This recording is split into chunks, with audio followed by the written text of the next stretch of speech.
बुद्ध का आशीर्वाद।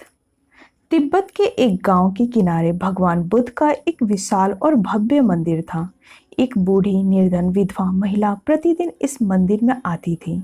माला फेरते हुए वह अपनी बेटी के कल्याण के लिए प्रार्थना करती थी। वह चाहती थी कि उसकी बेटी की शादी किसी अमीर और दयालु व्यक्ति के साथ हो जाए।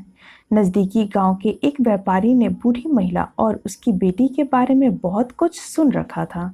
उसने एक बार लड़की को देख भी रखा था और उसकी सुंदरता पर मुग्ध भी हो गया था।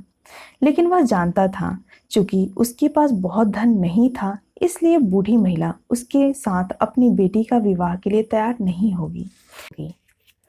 इसलिए उसने उसे अपने अमीर और समृद्ध होने का विश्वास दिलाने के लिए एक योजना बनाई।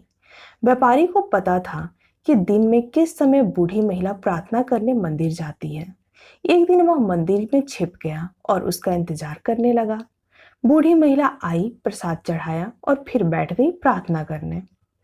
व्यापारी उसकी प्रार्थना खत्म होने तक का इंतजार करने लगा। जैसे ही वो प्रार्थना खत्म कर निकलने ही वाली थी, उसने आवाज बदलकर जोरों से कहा, ओ बूढ़ी माँ, तुम्हारी प्रार्थनाएं सुन ली गई है। कल सुबह सफेद घोड़े पर एक अमीर व्यक्ति शादी के लिए तुम्हारी बेटी का हाथ मांगने आएगा। बूढ़ी महिला को वहां कोई दिखाई नहीं दिया, तो उसने उसे ईश्वर का आवाज समझा। मंदिर की देहरी के सामने माथा झुकाया और मारे खुशी के तेजी से घर की ओर भागी। उसके पास जो भी थोड़े बहुत चीजें थे, उनसे उसने शादी के लिए व्यंजन बनाए।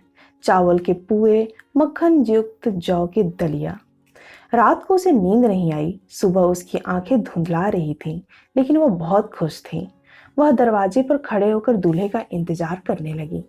पड़ोसी भी उसके साथ खड़े थे। आखिरकार उन्हें एक सफेद घोड़े पर बैठा आदमी आता दिखाई दिया। वह और कोई नहीं, व्यापारी ही था, जो उधार के घोड़े पर सवार था।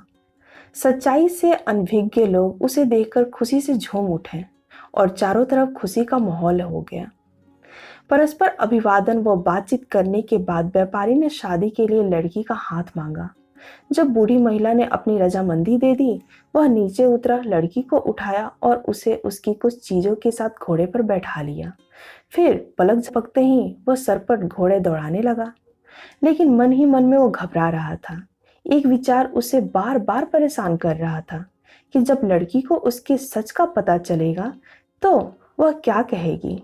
क्या वह वापस अपनी माँ के पास चली जाएगी? इस स्थिति में वो कैसे निपटे, यह सोचने के लिए उसे थोड़ा समय चाहिए था। इसलिए एक विचार उसके मन में कौंधा। वह एक गुफा के सामने रुका और लड़की से बोला, मुझे एक जरूरी काम से जाना है, इसलिए तुम इस गुफा में मेरा इंतजार करो। मैं बहुत जल्दी वापस आकर तुम्हें घर ले जाऊंगा। यह कहकर लड़की को उस गुफा के अंदर धकेल दिया। गुफा का मुंह बंद करने के लिए उसके आगे कुछ बड़े बड़े पत्थर रख दिए। फिर अपने घोड़े पर सवार होकर वह वहां से गायब हो गया। बहुत देर तक लड़की उस अंधेरी गुफा में बैठे इंतजार करती रही, पर मन में अपराध बोध के कारण व्यापारी वापस ही नहीं आया। इधर वह लड़की इतनी डर गई कि मदद के लिए रोने लगी, लेकिन वहां आसपास कोई नहीं था। इसलिए वह घंटों तक ऐसे ही रोती रही। आखिरकार उस पहाड़ी इलाके के अमीर और युवा मुखिया ने उसकी आवाज सुन ली। सेवकों ने पत्थर हटाकर लड़की को मुक्त कर दिया। मुखिया ने उसकी कहानी सुनने के बाद उससे शादी कर ली और उसे अपने महल में ले गया।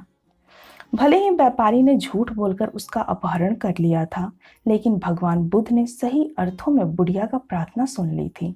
तभी तो घुड़सवार व्यापारी को माध्यम बनाकर वृद्धा की बेटी को गुफा तक पहुंचाया, जहां उसकी मुलाकात इस युवा और अमीर मुखिया से हो सकी। अमीर मुखिया की पत्नी रूप में लड़की खुशी खुशी जीवन बिताने लगी।